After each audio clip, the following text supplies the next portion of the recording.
Bonjour François Gémen. Bonjour. Merci d'être avec nous en direct sur Europe 1. Vous êtes directeur exécutif du programme de recherche politique de la Terre à Sciences Po. Même la ministre, Elisabeth Borne, s'est érigée contre ce Black Friday. Et vous nous dites pourtant que c'est très difficile de quantifier l'impact de ces promotions sur le climat. Je dirais surtout que le Black Friday est aujourd'hui un symbole un peu de cette surconsommation particulièrement dans le domaine du textile, qui a une énorme influence sur le climat, puisque c'est une industrie qui représente entre 3 et 10% des émissions mondiales de gaz à effet de serre.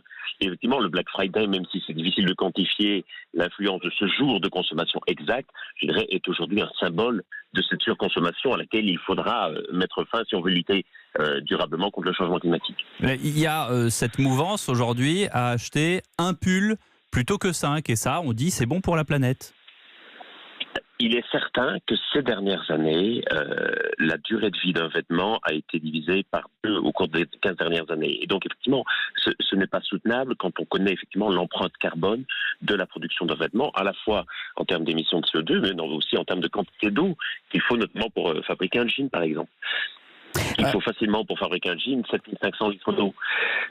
Oui, donc effectivement, c'est considérable. On focalise sur l'industrie textile, mais on oublie peut-être un peu vite, François Gémen, les milliards de mails qui circulent justement pour assurer la promotion du Black Friday.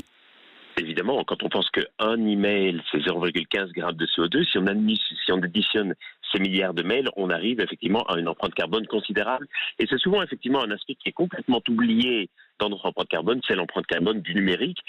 Et non seulement il y a les mails qui sont envoyés pour faire la promotion du Black Friday, et puis une grande partie aussi des achats sont des achats qui sont réalisés en ligne, qui non seulement vont générer des trafics Internet, mais vont aussi générer du trafic dans nos villes pour les livraisons. Eh bien, merci beaucoup de vos explications, François Gémen. Merci d'avoir été en direct sur Europe.